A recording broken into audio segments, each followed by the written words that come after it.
going on, chat boobs? We're all losing our mind out here in quarantine. But have you taken a minute and thought about what the world would look like after this coronavirus outbreak is over? Well, the decisions our society and governments take in the next few weeks will most likely shape our world for years to come. The impact will not only be felt in public health, but across the board in terms of politics, the economy, and our cultures. For now, we have social distancing, flattening the curve, herd immunity, self or state-imposed quarantine, working from home, no traveling, not a lot of toilet paper, and the online world has basically become our life. But how will all this affect us after COVID-19 is over? Yuval Harari argues that the bigger picture revolves around two big choices. The first is between totalitarian surveillance and citizen empowerment, and the second is between nationalist isolation and global solidarity.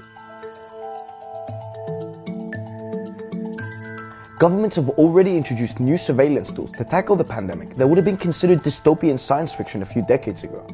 China, for example, has employed mobile apps, close monitoring of smartphones, and hundreds of millions of facial recognition cameras, and measures such as forcing people to check and report their body temperature in order to identify coronavirus carriers, track their movements, and identify anyone they come in contact with. This Black Mirror-esque world is not just taking shape in China. Israel's security agency has now been allowed to deploy counter-terrorist cyber tracking technology to surveil coronavirus patients. It's important to mention here that the Israeli parliament actually refused this measure, which then had to be passed by PM Netanyahu as an emergency decree. Is this dangerous territory? Are we essentially choosing health over our privacy?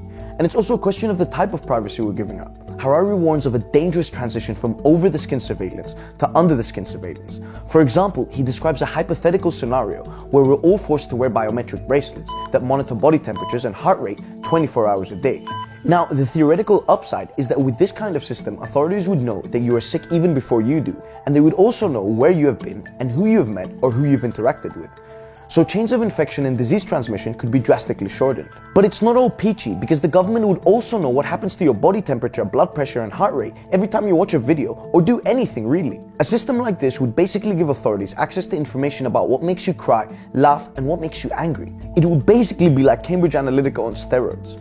And even if such measures were only used during an emergency, history has shown repeatedly that emergency decrees can often be extended well beyond what was initially intended. Harari explains that we can avoid such a situation if we take a look at the examples of Taiwan, Singapore, and South Korea. He argues there is greater value in having a self-motivated and well-informed population that has reciprocal trust and transparency, rather than an ignorant and over-policed society. Globalization has in many ways been undermined by the coronavirus epidemic. Harari points out the importance of choosing global solidarity rather than nationalist isolation. Now, global solidarity can occur on three levels. The first is medical, and I'm quoting Yuval Harari. He says, countries should be willing to share information openly and humbly seek advice, and should be able to trust the data and the insights they receive. We also need a global effort to produce and distribute medical equipment, most notably testing kits and respiratory machines. And it doesn't only depend on the wealth of the country, more its ability to help. For example, we've witnessed the value of Cuban doctors, a country which, although under sanctions, has been able to extend help as far as Italy. Global travel might also be derailed in the coming months. Suspending all international travel could be very detrimental. And I'm quoting Yuval Harari again, and he says, countries need to cooperate in order to allow at least a trickle of essential travelers to continue crossing borders.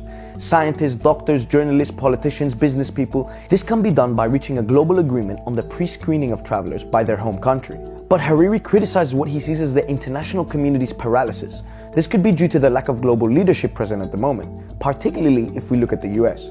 The 2008 and even the recent Ebola crises, the US was a global leader. But the Trump administration has all but abandoned its allies, not even notifying the EU when it cancelled all travel across the pond. And the president is too busy causing a fuss about what he thinks should be called the Chinese virus. And so the question is, where is our world headed?